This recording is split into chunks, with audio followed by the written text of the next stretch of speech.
Coucou, bienvenue à toi dans ce nouveau vlog. Il se passe pas mal de choses dans ma vie en ce moment, donc je vais te raconter tout ça. Déjà, première chose, je suis un peu de travers, non? Le week-end dernier, je suis allée à San Sebastián avec mon amoureux et aussi avec un couple d'amis français et leur ami italien et leur chien.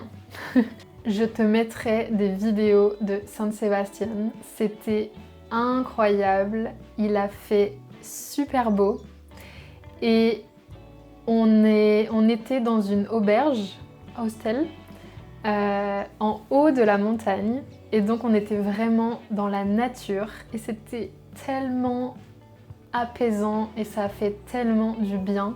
Moi, en général, ça me manque beaucoup, la nature, parce que j'habite en ville et j'essaye d'aller tous les jours marcher dans le parc à côté de chez moi et il y a des petits morceaux de forêt, donc j'essaye d'y aller au maximum.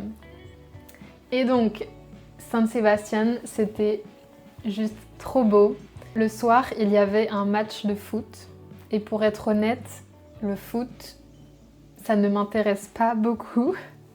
Donc moi, je suis restée dans l'auberge avec le chien. Voilà pour ma petite escapade.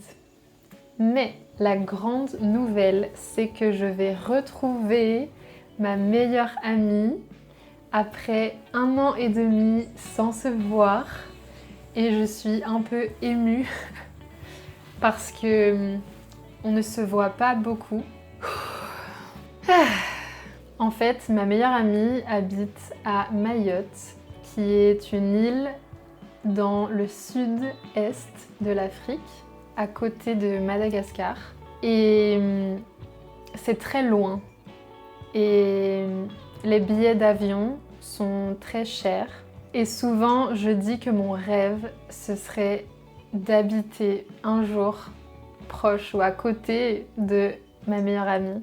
On se connaît depuis très longtemps et toute notre adolescence, on a habité très proche, peut-être 10 minutes en voiture. Et en fait, on se voyait énormément parce que j'allais très souvent voir nos chevaux et j'allais chez elle directement. Donc on est vraiment passé de tout le temps ensemble à être très éloignés. Et honnêtement, c'est pas facile et je suis sûre que tu me comprends si toi aussi tu habites à l'étranger et que tu vois très peu ta meilleure amie. Ou peut-être que tu habites dans un très grand pays et que c'est difficile aussi de vous voir. La dernière fois qu'on s'est vu, c'était il y a 1 an et demi en France. Et la fois d'avant, on s'est vu au Costa Rica. Gray, non. Aïe. Non. Pas mon beau sofa. Viens là. Viens.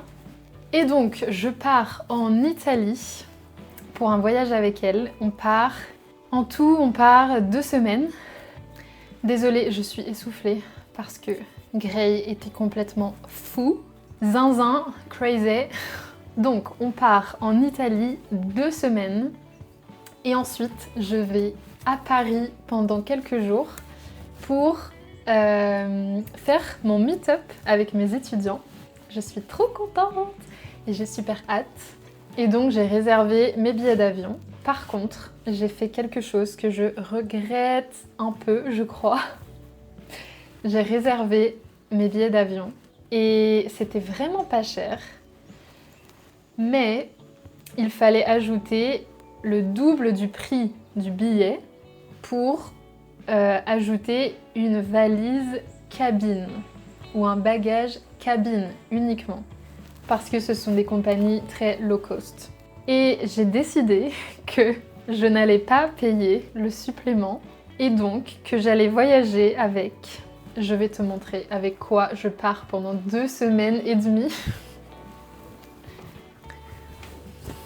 Je pars avec ce sac à dos. Seulement ce sac à dos. Quand j'ai pris les billets, j'ai dit « Oh, ça va aller, il va faire très chaud, c'est en mai en Italie. » Je viens de regarder la météo et il va pas faire très chaud. Il va faire beau, mais pas très chaud. Et moi, je suis plutôt habituée à voyager léger. Je suis partie 6 mois au Mexique avec une valise cabine. Mais au Mexique, il fait Enfin, là où j'étais au Mexique, il fait très chaud toute l'année. Donc, j'avais seulement un pull. Et du coup, je sais pas comment je vais faire. Je vais emmener, je pense, un pull. Et je vais aussi prendre une paire de baskets seulement. Je ne vais pas emmener d'autres choses. Je vais essayer d'acheter des tongs très fines pour les douches dans les auberges.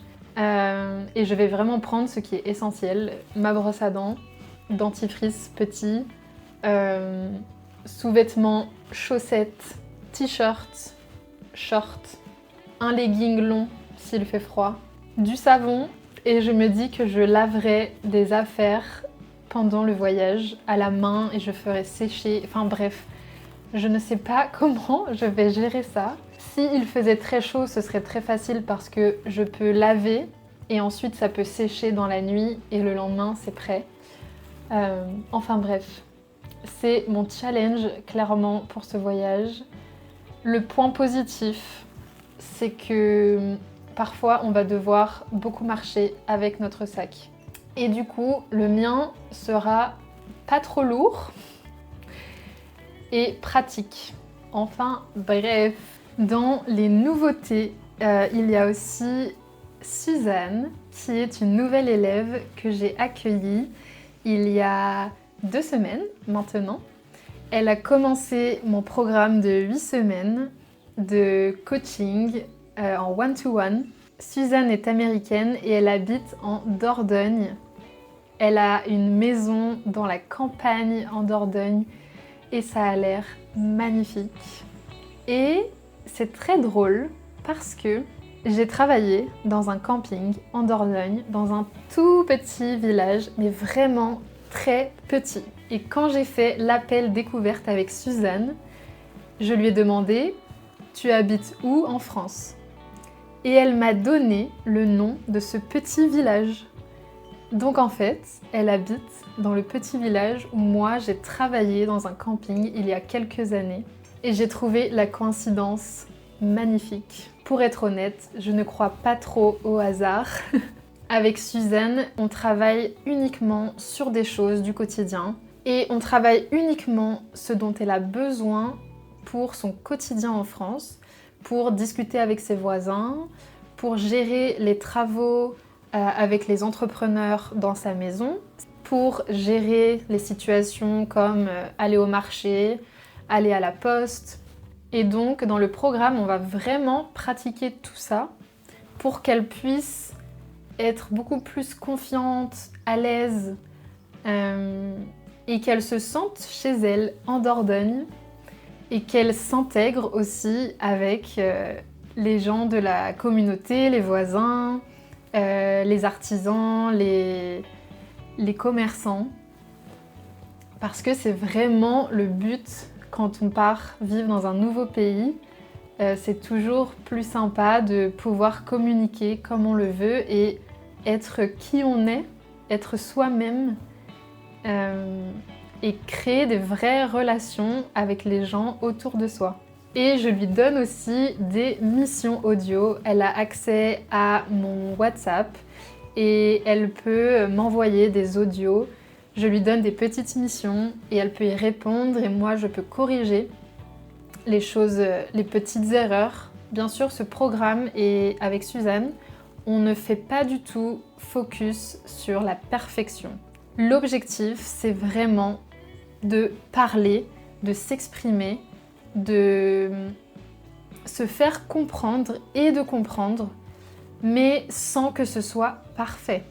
Pour moi, la perfection, elle arrive quand on a déjà un très bon niveau et qu'on veut se perfectionner. Mais au début, je te promets que c'est vraiment pas le plus important.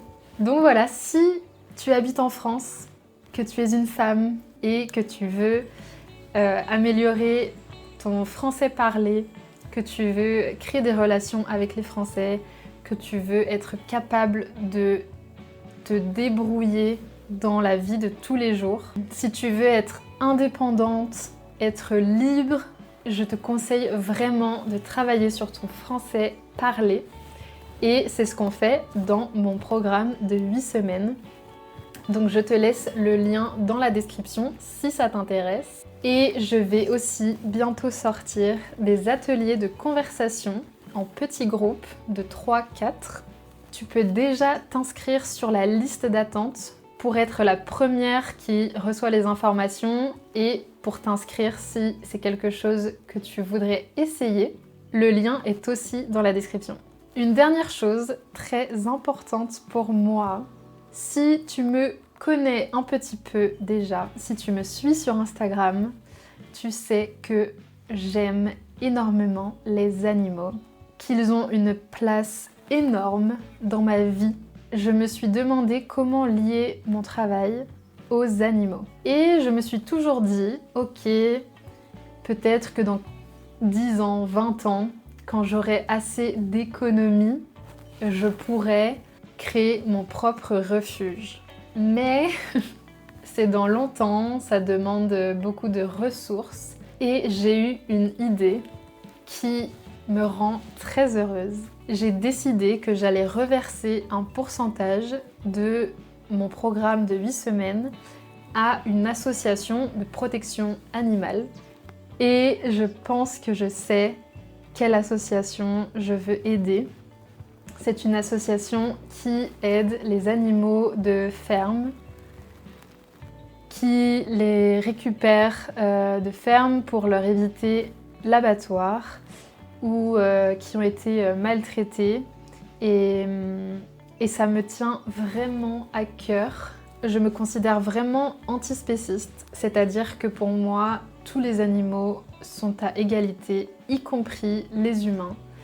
Pour moi, la vie d'un pigeon n'a pas plus de valeur que la vie d'un chat, que la vie d'un cheval, que la vie d'une vache et que la vie d'une araignée même.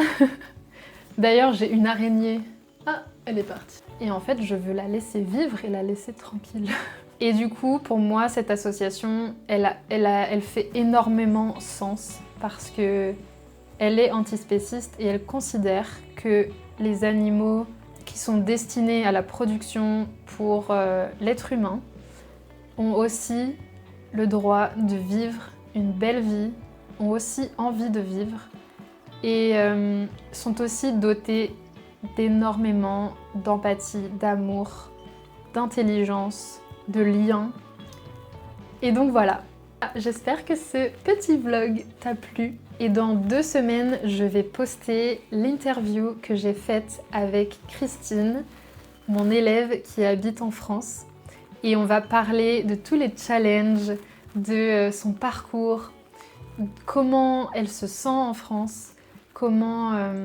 en fait, son histoire et ses émotions, ses ressentis. C'est une interview super intéressante et je suis sûre que tu te reconnaîtras dans certaines choses. Donc n'hésite pas à t'abonner pour ne pas la rater. Et moi je te dis à très bientôt.